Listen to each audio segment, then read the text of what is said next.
Assalamualaikum warahmatullahi wabarakatuh. Anak-anakku sekalian, bertemu lagi dengan Miss Mula dalam mata pelajaran bahasa Inggris. Kali ini kita sudah masuk ke pembahasan baru, yaitu tentang procedure text.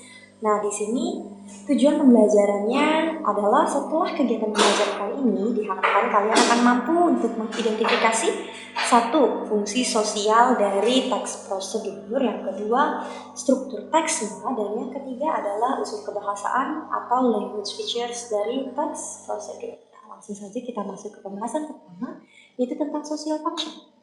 Apa sih fungsi dari teks prosedur? Nah, secara umum teks prosedur menjelaskan bagaimana melakukan atau membuat sesuatu. Dalam bahasa Inggris kita sebut explaining how to do or how to make something. Or in other words, you can say explain how people make or do something step by step. Kenapa step by step? Kita lihat di structure-nya. Jadi generic structure atau struktur secara umum dari teks prosedur terdiri dari 3, yaitu yang pertama ada aim atau goals. Nah, yang kedua ada materials, bahan-bahannya. Kemudian yang ketiga ada steps. Nah, di sini ada contoh teks prosedur bagaimana cara membuat sandwich. Nah, mana yang disebut aim atau goal? Aim atau goal adalah tujuan. Jadi ketika kita membuka sebuah teks prosedur, pasti ada tujuannya untuk melakukan apa langkah-langkah di dalam teks tersebut. Nah, dalam hal ini, teks ini contohnya, tujuannya adalah untuk membuat Japanese food sandwich. Nah, karena itu bisa kita sebut aim or goal-nya adalah make Japanese food sandwiches. Kemudian bagian berikutnya, yaitu ingredients atau materials. Bahan-bahan yang diperlukan apa saja. Di sini ada beberapa materials. Kalau ditanya berapa jumlah materialsnya, kalian cukup sebutkan berdasarkan jenisnya saja, tidak perlu jumlahnya. Di sini ada strawberry, kiwi, orange, red, dan whipped cream. Berarti materialsnya atau ingredientsnya ada 5 ingredients. Kemudian langkah-langkah, steps. Nah, kalau ditanya how many steps are there, jawabnya berarti ada 8. There are 8 steps to make a Japanese fruit sandwich. Sesimpel itu. Nah, sekarang kita lanjut ke language features-nya atau unsur kebahasaannya. Ada 4 yang perlu diperhatikan. Yang pertama adalah imperatives, yang kedua ada noun phrases, yang ketiga ada adverbs manner, dan yang keempat ada temporal conjunctions. Kita bahas satu-satu dari yang pertama, yaitu imperatives. Apa sih yang dimaksud imperatives? Jadi imperatif adalah kata kerja bentuk dasar atau kita sebut base verb. Nah, imperative sentence biasanya digunakan untuk memberikan perintah ataupun larangan.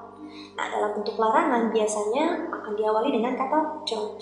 Sedangkan dalam bentuk suruhan biasanya akan langsung diawali kalimatnya dengan base verb itu sendiri atau kata kerja bentuk dasar, bentuk pertama tanpa imbuhan apapun. Nah, di sini ada contohnya, remove the core of strawberries. Nah, seperti kalian lihat di awal kalimat bukanlah subjek ataupun pelaku, tetapi adalah base verb, bentuk pertama dari kata kerja remove atau hilangkan. Begitupun dengan contoh berikutnya, wrap it tightly with plastic wrap. Base verbnya adalah wrap. Kemudian refrigerate for at least 1 hour. Verbnya adalah refrigerate. Itu tadi tentang imperatif. Kemudian berikutnya ada noun phrases. Jadi noun phrases adalah a group of 2 or more words that is headed by a noun. Jadi pengertian dari frasa, phrase, adalah gabungan 2 atau lebih kata yang merujuk pada satu hal. Kemudian kalau di sini disebut noun phrases, berarti frasanya adalah berupa frasa kata benda, atau maksudnya frasa kata benda. Nah, berarti frasa tersebut, gabungan kata tersebut merujuk pada sebuah kata benda yang mengepalai frasa tersebut. Contohnya whipped cream. Nah, kepalanya adalah kata cream. Kemudian diberi penjelasan whip. Krim yang bagaimana? Krim yang dikocok. Whipped cream. Kemudian clean knife, dikepalai oleh kata knife. Kemudian diberi penjelasan clean. Pisau yang bagaimana? Pisau yang bersih. Clean knife. Begitupun contoh berikutnya. Ada thick layer, crumb, peanut, melted cheese. Kepalanya adalah nut. Layer, peanut, cheese are all nuts. Nah, karena dikepalai oleh noun, maka frasa-frasa ini disebut frasa kata benda atau noun phrases. Yang berikutnya ada adverbs of manner. Adverbs sendiri adalah keterangan. Kemudian manner, cara. Jadi adverbs of manner adalah keterangan cara. Bagaimana kalian melakukan sesuatu. Di sini contohnya ada tightly, diagonally, immediately, quickly, terribly, slowly, carefully. Nah, kalau kalian perhatikan semuanya berakhiran ly. Ya, ketika kalian menambahkan akhiran ly pada adjective misalnya, itu akan mengubah kelas katanya menjadi adverb. Adverb of manner. Tetapi tidak selalu adverb of manner harus berakhiran ly. Ada beberapa pengecualian, contohnya pada kata hard, sulit, hardly. Itu bukanlah adverb of manner. Berarti adalah jarang sekali. Hardly itu artinya bukan dengan sulit, tetapi jarang sekali. Kemudian kalau kita mau bilang dengan sulit, apa adverb of manner-nya? Cukup katakan hard. Jadi dia tidak berubah, dari hard tetap hard, bukan hardly. Karena hardly berarti hal yang berbeda, bukan dengan sulit, tetapi jarang sekali. Nah, kemudian ada juga contoh kata lainnya yaitu good, baik. Nah, ketika kalian mau bilang dengan baik, bukan goodly, tetapi well. Oke, itu tadi beberapa contoh pengecualiannya. Kemudian yang berikutnya kita akan bahas tentang temporal conjunctions. Conjunction sendiri adalah kata hubung. Kemudian temporal conjunction fungsinya adalah memberitahukan kapan sesuatu terjadi, mana yang harus dilakukan terlebih dahulu dengan hubungannya dengan text prosedur. Nah, contohnya di sini ada first, next, after that, then, kemudian finally. Pertama-tama, selanjutnya, setelah itu, kemudian, dan terakhir. Finally.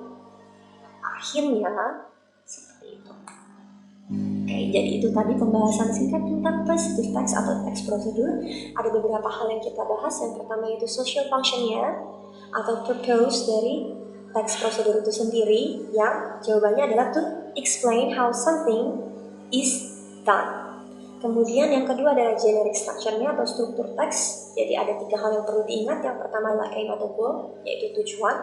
Kemudian yang kedua adalah materials-nya atau bisa juga disebut ingredients. Yang terakhir adalah steps-nya, langkah-langkahnya itu sendiri. Nah, yang terakhir kita membahas tentang language features, unsur kebahasaan yang akan sering kalian lihat jika kalian membahas tentang teks prosedur. Di antaranya ada imperatives, kalimat yang diawali dengan kata kerja bentuk pertama, kemudian ada noun phrases, frasa kata benda, gabungan kata yang dikepalai oleh kata benda, kemudian ada adverbs of manner, keterangan cara, dan yang terakhir ada temporal conjunction, kata hubung, penunjuk, waktu dengan kaitannya adalah hal mana yang dikerjakan lebih dahulu, contohnya seperti first, second, thirdly, dan sebagainya. Semoga dapat dipahami. So see you on the next video. Wassalamualaikum warahmatullahi wabarakatuh.